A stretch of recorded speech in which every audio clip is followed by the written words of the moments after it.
महाराष्ट्राचे कुलस्वामिनी आई तुळजाभवानी, हिंदवी स्वराज्य संस्थापक राजेशिव छत्रपती शिवाजी महाराज, तुम्हा आम्हा सर्वांचे हिंदू हृदय सम्राट माझे आद्य दैवत शिवसेना प्रमुख माननीय बाळासाहेब ठाकरे यांना मानवंदना व भावपूर्ण आदरांजली वाहून आपल्या सर्वांच्या मासाहेब कैलासवासी सभापती मीनाताई ठाकरे यांनासुद्धा त्या ठिकाणी आदरांजली वाहून या तालुक्याचे कार्यसम्राट आणि आपल्या सर्वांना निर्माण करणारे सन्माननीय आमदार आपले श्री R.M. वाणी साहेबांना सुद्धा नतमस्तक होतो। कारण R.M. वाणी साहेब आणि मी आम्ही दोघांनी त्या ठिकाणी मिळून हा तालुका जो जबरदस्त केला होता कधीपासून अनेक वर्षापासून। पण मी एक आठवण करून देतो आपल्या सर्वांना, संभाजीनगर म्हणजे मराठवाड्यामध्ये शिवसेना जी आली असेल तर या वैजापूरमधून आलेली आहे। येवल्यातून वैजापूरला आली, वैजापूरहून नंतर मग शहरामध्ये आली। म्हणून मी कधीही वैजापूरला त्या ठिकाणी मोठं स्थान देत असतो, कारण ती मराठवाड्याची शिवसेना त्या ठिकाणी इथून पुढे सरकली।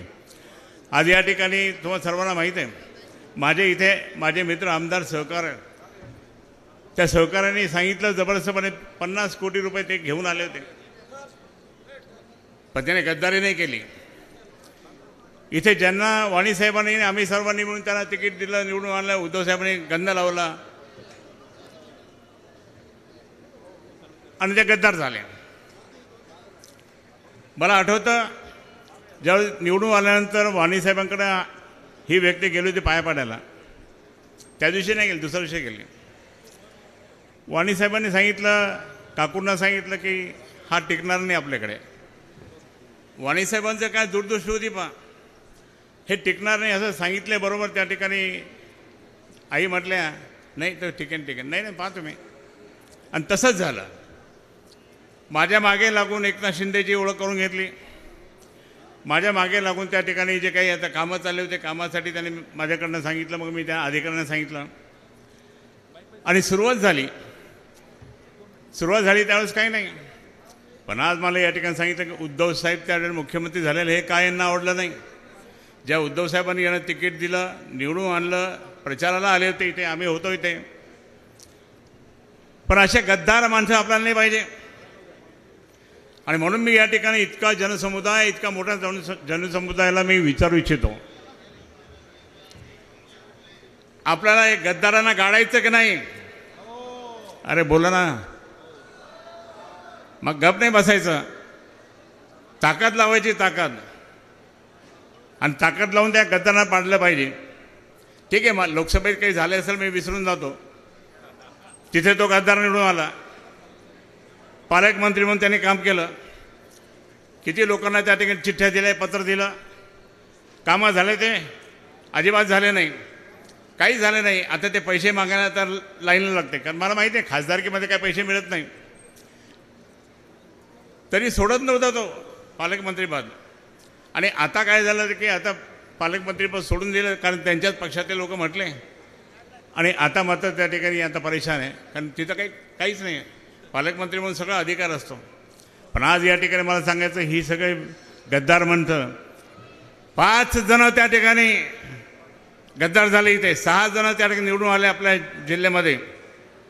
फक्त पराभव झाल्याच्या नंतर त्या ठिकाणी लोकांना वाटतं नको ते परत MIM येईल, आणि म्हणून लोकांनी सगळ्यांनी त्या ठिकाणी या साईच्या साई आमदारांना निवडून आणलं आणि 5 जण फुटले। म्हणून उदय त्या ठिकाणी मी उदयनं भाषण करायला काय लावलं, मला उदय एकनिष्ठ आहे ते दाखवण्यासाठी। किती अमित शहा आले तरी तो गेला नाही, आणि यांना इतके पैसे काय करणार आहे? मुलीच्या लग्नाला पैसे त्यांनी, यांना पैसे तिकडून आणले, पैसे काय केलं, वाटले इथे सगळ्यांना। अरे तुम्ही पैसे वाटून त्या ठिकाणी मतदान घेत असाल तर तुम्हाला काही पुढे काही तुमचं खरं नाही। आता पाहू ना या विधानसभेच्या इलेक्शनला काय करतो। माझी हात जोडून विनंती आहे सर्व कार्यकर्त्यांना, आता त्या ठिकाणी हे पैशाला हात लावायचं नाही, पत्रांना हात लावायचं नाही, पत्र देईल तो असं करील, काही करू नका। आपण आपली एकनिष्ठता ठेवा। आज वाणी साहेब ज्या पद्धतीने एकनिष्ठ त्या ठिकाणी आपल्यासमोर सगळ्यांचं कामं केलं त्यांनी, आज त्यांचं उदाहरण घ्या तुम्ही।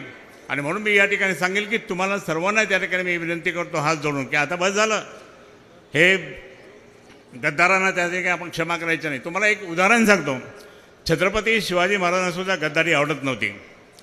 छत्रपती शिवाजी महाराजांनी जे गद्दार झाले होते ते गद्दारांना त्या ठिकाणी काढून टाकलं। त्यावेळेस ते सेनापती आले नाही, यांना घ्या, खंडूजी खोपड्याला घ्या, जाऊ द्या म्हणे, माफ करा. त्यामुळे नाही, खूप आग्रह केला त्यांनी. आग्रह केला तर महाराज म्हणाले नाही, काहीच बोलले नाही, त्याला ते सोडलं. महाराजांनी त्याचा चांगला समाचार घेतला, हातपाय तोडून ते पाठवून दिले तिकडे. ते सेनापती आले, पण अहो तुम्ही महाराज आमचा शब्द फिरवला. महाराज म्हणतात नाही, मी जर हे अशा गद्दारांना मी जर पाळलं, हे परत परत गद्दारी करतील आणि मला हिंदू पदपाशाहीची स्थापना करताना, स्वराज्य स्थापन करताना मला या ठिकाणी अडचण येईल.